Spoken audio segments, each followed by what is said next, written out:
This morning, the man accused of planning the murder of Tupac Shakur is set to stand trial as prosecutors look to prove Dwayne Davis orchestrated the drive-by shooting that killed the hip-hop legend nearly 30 years ago. For nearly 30 years, Tupac Shakur's murder has remained music history's biggest mystery.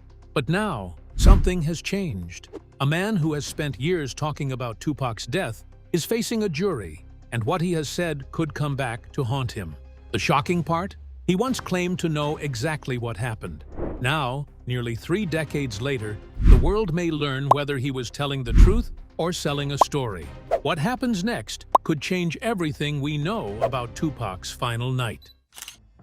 The night Tupac's story took a dark turn. On September 7, 1996, Tupac Shakur was riding in a BMW driven by Death Row Records executive Marion Shugi Knight when gunfire erupted from a passing Cadillac near the Las Vegas Strip. Shakur was struck 4 times with a Glock pistol. He died in the hospital 6 days later, on September 13th, at only 25 years old, at what was, by nearly every measure, the absolute height of his career. Prosecutors have argued the shooting was retaliation for a brawl that had broken out earlier that same night at a Las Vegas casino, one captured on security cameras, in which Shakur and Knight were seen assaulting a younger man connected to a rival group. That younger man was reportedly the nephew of the man now sitting in a Nevada courtroom facing trial for orchestrating everything that followed only hours later. For nearly 3 decades, the case remained one of American pop culture's most famous unsolved mysteries, spawning entire cottage industries of documentaries, books, and internet forums, but producing no arrests, no trial, and no real legal resolution of any kind. The timing of Shakur's death only deepened its cultural weight. He died at the absolute peak of a career already defined by both extraordinary commercial success and constant, escalating conflict. And less than a year later, in March of 1997, rival rapper Christopher Wallace, known as the Notorious B.I.G., was killed in a strikingly similar drive-by shooting in Los Angeles, a case that itself remains unsolved to this day.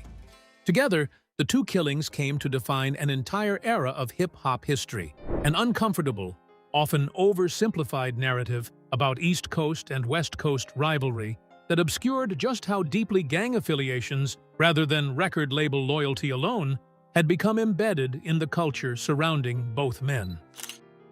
The case that went cold for 27 years.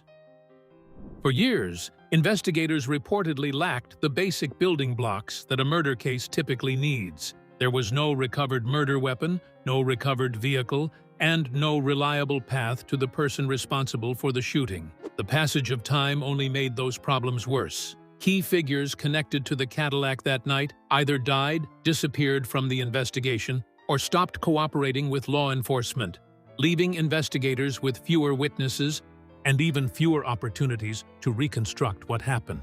The case remained dormant for so long that an entire generation of hip-hop fans grew up assuming Tupac Shakur's murder might never be solved through the courts.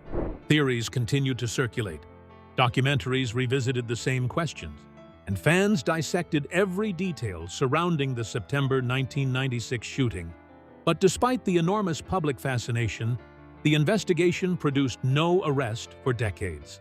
What eventually changed the trajectory of the case was not the discovery of some dramatic new piece of physical evidence. Instead, investigators began looking closely at something far more unusual: the defendant's own repeated willingness to talk. Dwayne Keith Davis, widely known by his nickname Kefe D, had spent years discussing his alleged involvement in the events surrounding Tupac's killing. His story appeared in interviews with outlets, including BET, in a documentary appearance on a podcast, and eventually in his 2019 memoir, Compton Street Legends, which described the events surrounding the shooting in unusually vivid and specific detail. That public record would become increasingly important. According to the memoir, Davis had obtained a handgun from an associate and passed it into the back seat of the Cadillac on the night of the shooting. However, the book reportedly stopped short of directly identifying the person who fired the fatal shots. That distinction would become crucial because prosecutors did not need Davis to claim that he personally pulled the trigger. Instead, they allege that his actions and knowledge connected him to the events that ultimately led to Shakur's death. Las Vegas police have said Davis's years of public statements helped breathe new life into an investigation that had otherwise remained stalled. His interviews and published account gave investigators information they could examine, compare, and potentially use to establish connections that had been difficult to prove in the years immediately following the shooting. Then, in September 2023, the investigation reached its biggest turning point in decades. Davis was indicted and arrested, becoming the first and, to date, the only person formally charged in connection with Shakur's murder. It wasn't until 2023 that Davis became the first and only person arrested in connection to the shooting. Davis has since denied ever being at the scene of the crime and has pleaded not guilty. Before that arrest, investigators had already taken steps to gather additional material. Search warrants executed during the renewed investigation reportedly targeted a Las Vegas area home connected to Davis's wife. Law enforcement recovered computers, cell phones, and other materials that became part of the evidence surrounding the eventual case. The timing matters. Investigators had years of Davis's public statements to examine, followed by the search and the eventual indictment. Rather than relying on one miraculous forensic discovery, the prosecution's case began taking shape around a trail of words Davis himself had left behind. After 27 years of silence, the investigation was no longer simply chasing Tupac's killer. It was examining what one man had been saying all along. The words that came back to haunt him. The irony sitting at the center of this entire case is difficult to overstate. Davis has reportedly said on multiple occasions over the years that he believed he had effectively gotten away with everything, describing what he understood to be an informal understanding with prosecutors that protected him from ever facing charges directly. That belief, whatever its actual basis, did not hold. As one legal analyst covering the case bluntly put it, prosecutors eventually touched him anyway. Davis is currently 63 years old and has been held without bail since his 2023 arrest. He faces a single count of murder with a deadly weapon, specifically charged as being committed with the intent to promote, further, or assist a criminal gang. A gang enhancement that, if he is convicted, could carry a sentence of life in prison without the possibility of parole. Davis has pleaded not guilty.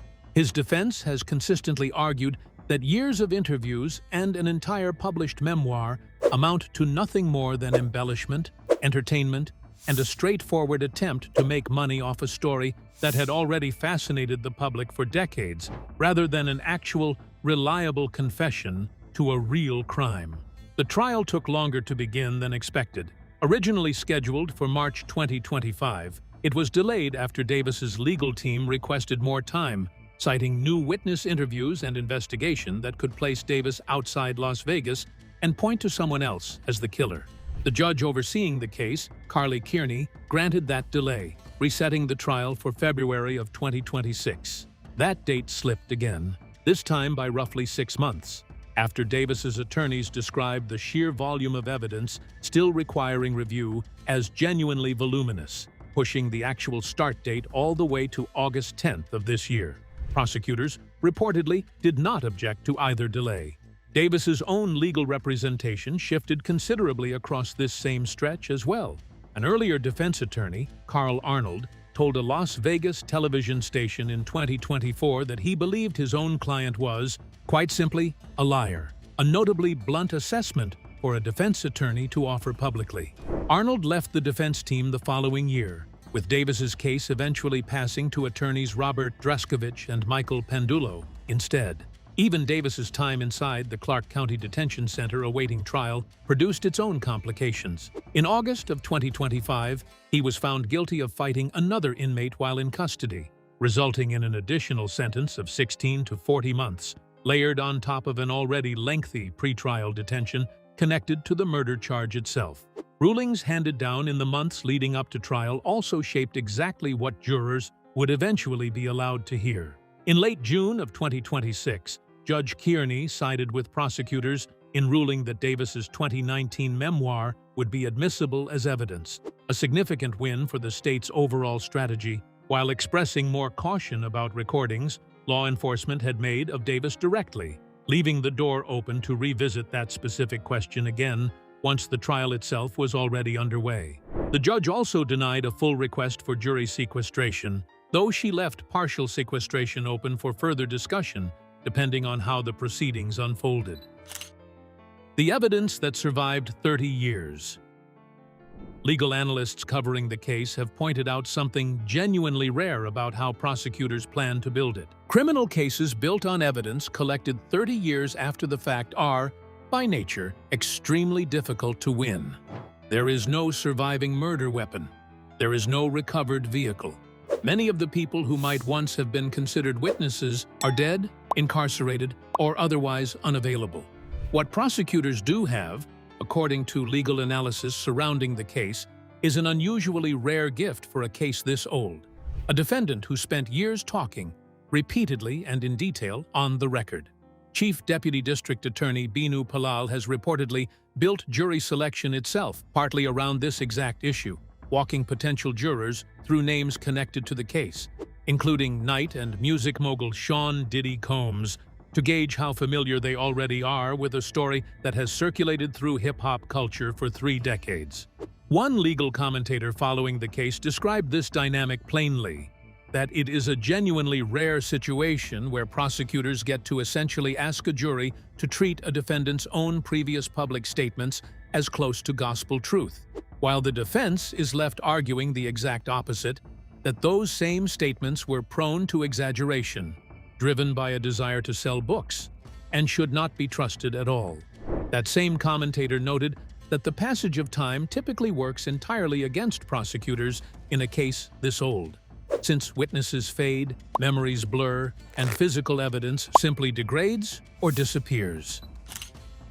The man who says he lied about Tupac's murder. Davis's defense strategy, by most legal accounts following the case closely, is almost strikingly simple for a case this complicated, essentially arguing that nothing Davis has ever said publicly about the shooting should be trusted at all. His legal team has reportedly argued that the words in his own memoir were effectively fabricated for commercial purposes, describing the more vivid, specific passages as largely the work of ghostwriters rather than Davis's own first-hand reliable account. Davis himself gave an exclusive jailhouse interview to a Las Vegas news outlet at the end of July, only 10 days before jury selection began, maintaining his innocence directly and explaining that he had admitted to some role in the killing, in both his book and various interviews, specifically to generate money for his family rather than because the account was strictly true. He reportedly told the same outlet he did not kill Shakur, and separately suggested he knows who did, without directly naming that person on the record. That defense places Davis's legal team in an unusual position, effectively needing to convince a jury that a man capable of maintaining a detailed, consistent public account across interviews, a documentary, a podcast, and an entire published memoir was, throughout all of it, simply lying for profit. A version of events the prosecution has signaled it intends to challenge directly using the sheer consistency of his own statements against him. Davis's own legal team has changed its framing of his book more than once over the course of the pretrial proceedings. Earlier statements attributed to his defense described the memoir in more measured terms as embellished but broadly rooted in real events. More recent characterizations, including Davis's own July jailhouse interview, have pushed considerably further, describing entire passages as effectively fictional, credited to ghostwriters rather than to Davis's own direct recollection, a shift prosecutors are expected to highlight as evidence of a defense strategy still being actively reshaped this close to trial. The people connected to Tupac's final night. Davis is reportedly, by every available account, the last man still living among those believed to have actually been inside the Cadillac that night. His nephew, Orlando "Baby" Lane Anderson, long considered the presumed shooter in most retellings of this case, was never charged before his own death in an unrelated shootout, roughly 2 years after Shakur was killed, taking whatever first-hand knowledge he carried to his grave decades before this trial ever became possible. Marion Shug Knight, who was driving the vehicle Shakur was riding in and was himself wounded during the shooting, remains one of 2 open questions hanging over the entire proceeding: whether he will actually testify. Shug Knight. It looks like he is on the witness list and scheduled to testify.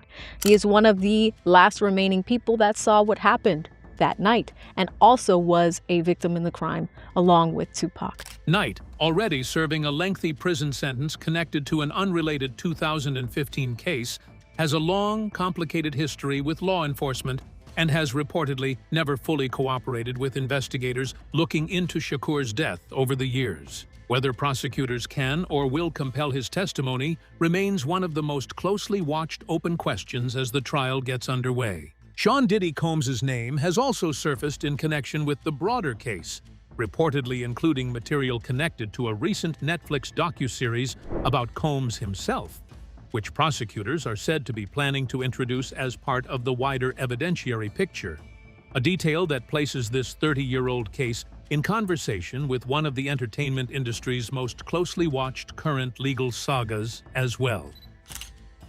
30 years later, the trial begins. Jury selection formally began on Monday, August 10, 2026, inside a Clark County courtroom, with members of Shakur's own family present as proceedings opened. His cousin, Kendrick Lesane, spoke to reporters outside the courthouse that same day, saying simply that whoever had any hand in planning the killing should be held accountable, while describing the family's outlook as cautiously optimistic as the process finally moves forward after nearly 30 years. Jury selection alone was expected to stretch across much of that first week, given how deeply this particular case is embedded in popular culture. A genuine challenge for finding jurors without strong pre-existing opinions about a killing that has generated decades of documentaries, books, and internet theorizing. The trial itself is expected to last approximately 1 month in total, putting a verdict, whatever it eventually turns out to be, on a realistic timeline for sometime in September. As of this recording, no verdict has been reached, and none should be assumed. Davis remains legally presumed innocent, exactly as he was before the trial began, and the entire case still rests on whether a jury finds his own extensively documented public statements more credible than his current defense that all of it was fabricated for profit. 2 specific questions remain open as proceedings continue: whether Davis himself will ultimately take the stand in his own defense, and whether Knight will be called to testify at all. Both decisions carry real strategic risk for their respective sides, exposing Davis to direct cross-examination about the very inconsistencies his defense has already acknowledged, while placing Knight, a famously difficult and unpredictable witness with his own complicated legal history, under oath in a case connected to one of the most consequential nights of his own life. The trial that could rewrite the story. Even setting aside the eventual outcome, this case carries weight well beyond one courtroom in Nevada. It represents the first time in nearly 30 years that any court has formally examined direct evidence connected to Shakur's death, a case so thoroughly mythologized across popular culture that separating documented fact from decades of conspiracy theory has become genuinely difficult for casual observers. The trial also arrives at a moment when a jury will be evaluating decades-old events through an entirely modern lens. As one legal correspondent covering the case pointed out, this jury is sitting in Nevada in 2026, not in Los Angeles in 1996, when the entire East Coast-West Coast rivalry surrounding Shakur's death was immediate, raw, and impossible to escape in the culture at large. The defense reportedly faces real work, simply humanizing Davis for a jury with, at most, a second-hand, culturally inherited understanding of everything that made this case matter so much in the first place. Whatever verdict eventually emerges, the trial itself already represents something the case had never actually achieved across 27 years of silence beforehand: real testimony, real cross-examination, and a real legal record being built in public. rather than simply another layer of speculation added onto one of hip-hop's most enduring mysteries. The case has also, almost incidentally, become a window into how deeply gang culture had actually shaped the business side of hip-hop during that specific era, well beyond the simplified rivalry narrative that dominated tabloid coverage at the time. Court filings and pretrial testimony have reportedly traced direct lines between Death Row Records' inner circle and Compton Street gang networks, a dynamic that complicates the old, tidy East Coast versus West Coast framing that shaped how most of the public understood this killing for nearly 3 decades. For a genre of music that has always wrestled publicly with the line between depicting violence and living it, a trial built almost entirely on one man's own words offers a rare, unusually direct look at exactly where that line actually sat inside one of its most famous, most mythologized tragedies. Just when you look back at this life that was taken 30 years ago, he was just 25 years old at the time. What did we lose with his passing? 30 years after Tupac Shakur's death, a Las Vegas courtroom is finally doing what decades of documentaries and internet theories never could, actually putting the case in front of a jury. What do you think the verdict will be? Let us know in the comments below, and be sure to like, share, and subscribe for updates as this trial continues to unfold.